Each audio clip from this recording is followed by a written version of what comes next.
Bismillahirrahmanirrahim. Lecture number 4. In this lecture we will discuss a lemma of the integration. In this lemma we are going to form Volterra integral equation. This is the formation of Volterra integral equation. The statement of the lemma is integration from a to s, integration from a to s2, from a to s3 up to a to sn n times integration है with the function f of s1 ds1 ds2 dsn minus 1 up to dsn.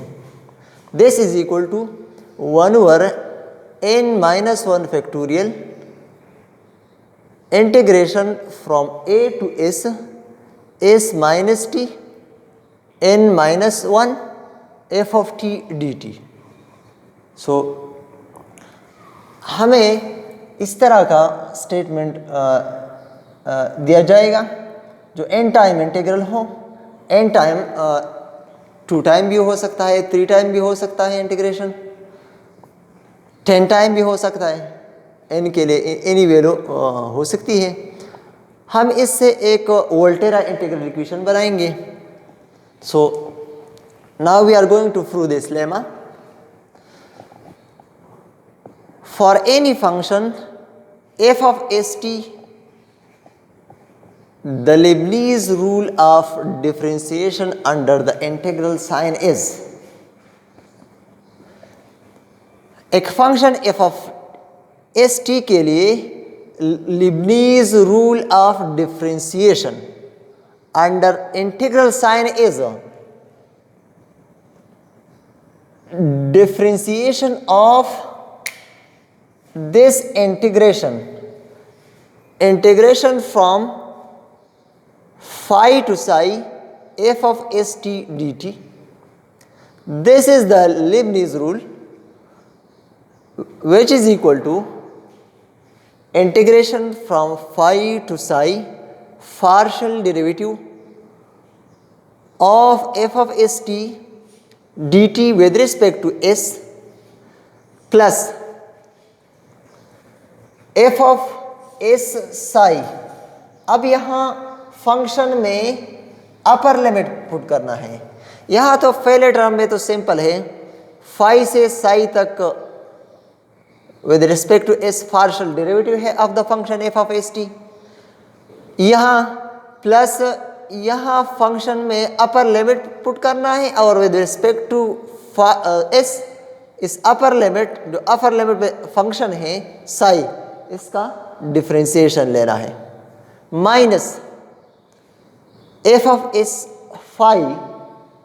अब minus वाले term में आपने lower limit put करना है function f of s t में और इस लोअर लिमिट फंक्शन फाई का with respect to s differentiation करना है. So this is the Leibniz rule. Simple है लेबनीज रूल. लेबनीज रूल में पहले टर्म का with respect to s derivative लेना है, दूसरे टर्म में अपर लिमिट फंक्शन में अप्लाई करना है और with respect to s differentiation लेना है, माइनस इस टर्म में लोअर लिमिट पुट करना है और लोअर लिमिट का with respect to s differentiation लेना है. This is equation number 1. Now for any n belong to z plus and constant a define, एक पॉजिटिव इंटीजर लिया, कांस्टेंट a लिया. Now i of n s, हमने एक function define किया i n on the variable s which is equal to integration from a to s minus t n minus 1 f of t d T. This is equation number 2. ये हमने assume किया आई of N S, हमने अपने calculation के लिए assume किया.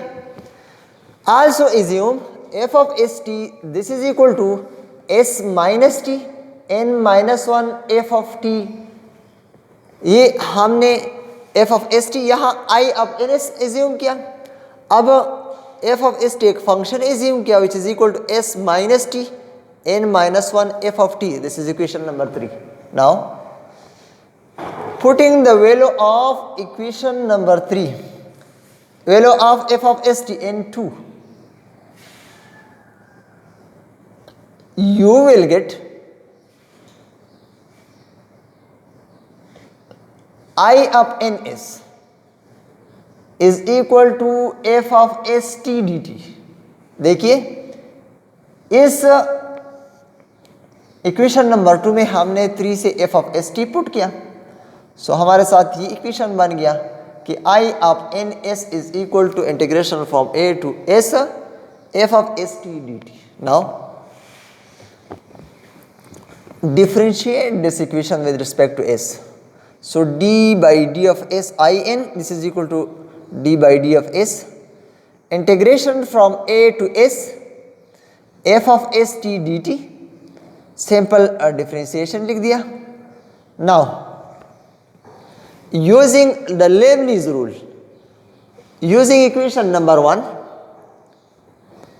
इस पे इक्वेशन नंबर 1 यूज करें तो आप देखिए integration from a to s. Now partial derivative of this function f of s t d t plus यहाँ अपर लिमिट पुट करना है फंक्शन में। सो ये फंक्शन बन जाएगा F of s S Sai की जगह यहाँ एस आएगा क्योंकि यहाँ अपर लिमिट एस है तो टी की जगह एस पुट करना है। And with respect to s इस अपर लिमिट फंक्शन का डेरिवेटिव लेना है। So d s by d s आ जाएगा minus integrate f of s a. अब लोअर लिमिट टी की जगह पुट करना है। So minus f of s a और ए का विद रिस्पेक्ट टू एस जो कांस्टेंट है डेरिवेटिव लेना है तो ये 0 आ जाएगा। Derivative of a with respect to S 0 आएगा। Now this is equal to integration from a to s partial derivative of f of s t d t plus f of s s. यहाँ देखिए d s by d s से 1 आएगा और F of s s रह जाएगा। Now this equation becomes integration from a to s d by d of s using equation number 3। देखिए f of s t बराबर है s minus t n minus one f of t का। तो आप इसमें equation number 3 यहाँ F of s T की जगह पुट करें तो आपके पास ये आएगा और plus f of s s तो टी की जगह एस पुट करें s minus n minus one f of s आएगा। अब एस माइनस एस 0 हो जाएगा तो ये सारा टर्म 0 रह जाएगा। Now d by d s of i N this is equal to, अब इसका आप डिफ्रेंसिएशन ले ले, पार्शियल डेरिवेटिव ले ले विद रिस्पेक्ट टू एस तो ये n minus one s n minus two integration from a to s f of t d t इस तरह रह जाएगा। Now this is equal to d by d of s of i n derivative of i N this is equal to n minus one. और आप इसको देखिए तो ये आपके साथ आई एन माइनस वन बन जाएगा क्योंकि आई एन इस तरह डिफाइन है, आई एन यहाँ पावर एन माइनस वन है, बाकी ये सारा टर्म यहाँ भी ऐसा है, यहाँ एन माइनस टू है तो एन के लिए एन माइनस वन तो n minus i n minus one के लिए एन माइनस टू तो ये आई एन माइनस टू बन गया ये जो इन सर्कल है। Now this is equation number 4 where n is greater than 1। Now similarly आप दोबारा आई एन का डेरिवेटिव ले ले, differentiate again i n so you will get n minus one n minus two i n minus two. जब आप इसे दोबारा differentiate करें तो आपके पास ये आई एन माइनस टू यहाँ पावर एन माइनस थ्री आएगा तो फिर ये in-2 बन जाएगा। Similarly third term time differentiation will give you n-1, n-2, n-3, in-3. Continuing this way, you will get k time derivative of in which is equal to n-1, n-2, n-k, in-k. जब यहाँ third time derivative आप ले रहे हैं तो यहाँ n-3 आता है जो प्रोडक्ट में टर्म्स है, और यहाँ n-3 है। जब यहाँ k पुट करें तो यहाँ n-k और यहाँ n-k आएगा, where n is greater than k. This is equation number 5. Now for k n-1, k के लिए ये, तो n-1 के लिए n-1, n-2। अब आप यहाँ n और k की जगह n-1 पुट करें, तो जब k की जगह n-1 पुट करते हैं तो आपके पास n कैंसिल हो जाएगा, यहाँ 1 रह जाएगा। तो यहाँ से n-1, n-2 up to 1, and ये भी 1 रह जाएगा, तो आपके पास हो गया n फैक्टोरियल i1 रह गया। सो n-1 time derivative will give you n-1 factorial i1. This is equation number 6. Now अगर आप इसको वन टाइम डिफरेंशिएट करें n-1 को, तो आप अगेन डिफरेंशिएट करें तो आपके पास आएगा din n-1 factorial d/ds of i1।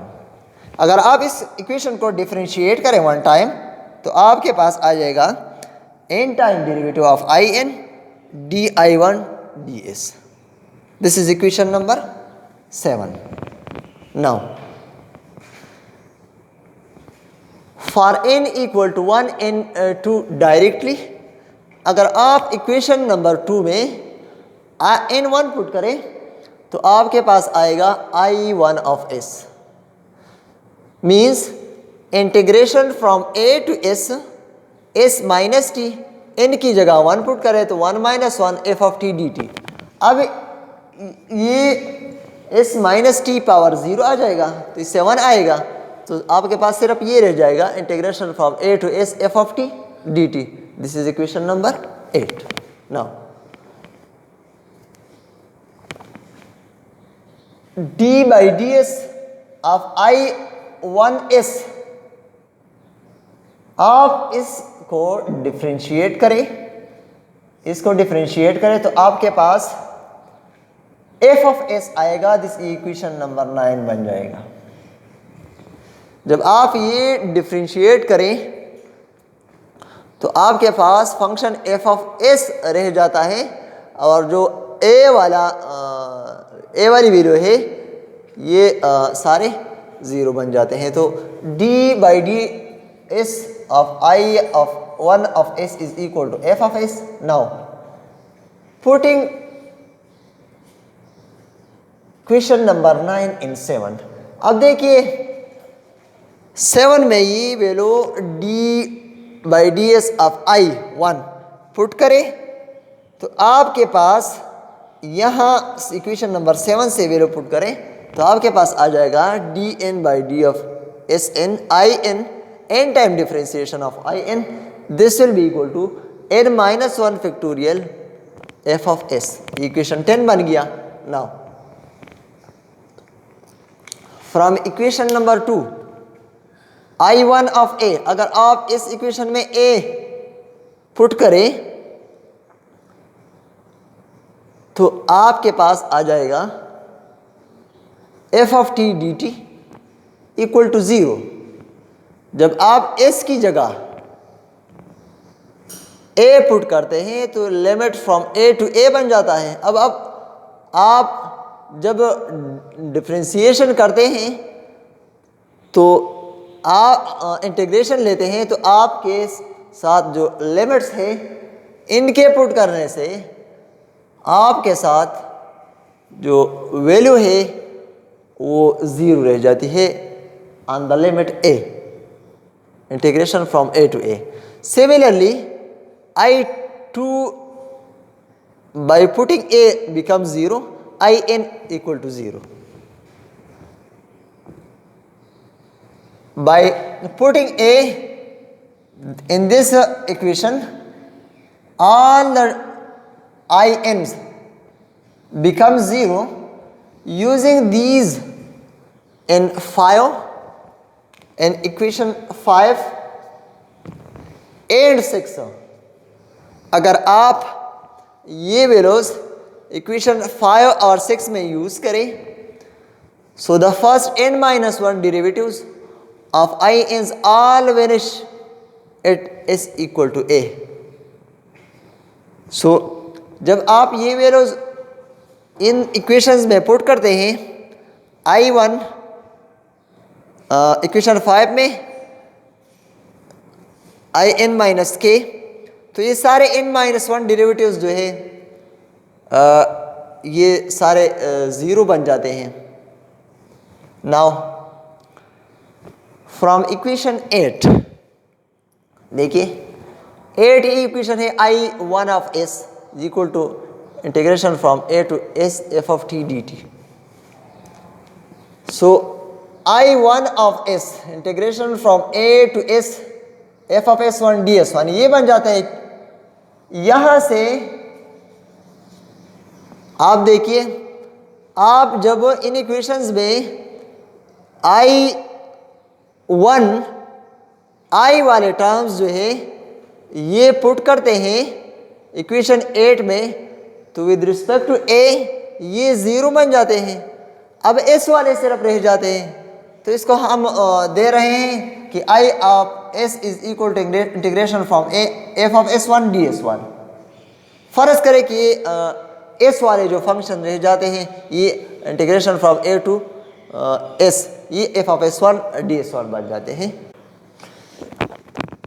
Now integrate equation number 10, आप इसको वन टाइम इंटीग्रेट करें तो आपके पास ये n-1 डिफ्रेंशिएशन आ जाएगा, which is equal to n-1 factorial integration from a to s f of s1 ds1. अब आप इसको दोबारा इंटीग्रेट करें तो आपके साथ ये n-2 n-2 टाइम डेरिवेटिव आ जाएगा, which is equal to n-1 factorial integration from a to s and integration from a to s2 f of s1 ds1 ds2. अब a वाला जो टर्म है वो पहले हमने पढ़ा कि वो 0 बन जाता है एंड s वाला रह जाता है, तो यहाँ हमने with respect to s2 differentiation लिया, इंटीग्रेशन लिया. नाउ थर्ड टाइम इंटीग्रेशन ले which is equal to n-1 factorial from a to s3 और डिफ्रेंशिएशन में यहाँ ds3 ले लें. नाउ जब आप इसे फर्दर इंटीग्रेट करें तो आपके पास आ जाएगा n-1 टाइम इंटीग्रेट करें इसे तो आपके पास आ जाएगा in ऑफ s. आपके साथ ये फंक्शन बन जाएगा, ओरिजिनल in s फंक्शन बन जाएगा by integrating the differentiation and you will get n time differentiation n-1 factorial integration from a to s, similar integration from s to s3 up to sn-1 sn. और आपके पास जो function है f of s1 ds1 ds2 up to dsn-1 dsn ये बन जाएगा. Now आप इस इक्वेशन को देखिए, इक्वेशन नंबर 12 को देखिए और इक्वेशन नंबर 2 को देखिए. इसका जो लेफ्ट हैंड साइड है दोनों इक्वल है.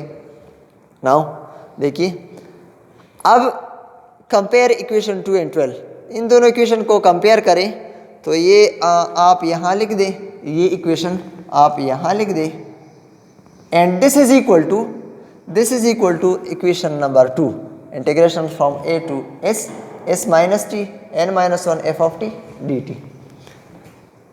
अब देखिए इस n-1 फैक्टोरियल को उस साइड पे शिफ्ट करें, दोनों साइड को इसको डिवाइड करें, सो आपके पास आ जाएगा integration from a to s, integration from s2 s3 up to integration s1 n minus 1 sn, f of s1 ds1 ds2 up to dsn. This is equal to 1 over n factorial integration from a to s s minus t n minus 1 f of t dt. तो ये हमारे पास जो lemma था, जो required lemma था, वो proof हुआ। इस लेमा के ज़रिए हम एक डिफरेंशियल इक्वेशन से वोल्टेरा इंटीग्रल इक्वेशन बनाएंगे। So this is enough for the lemma. Thank you for watching.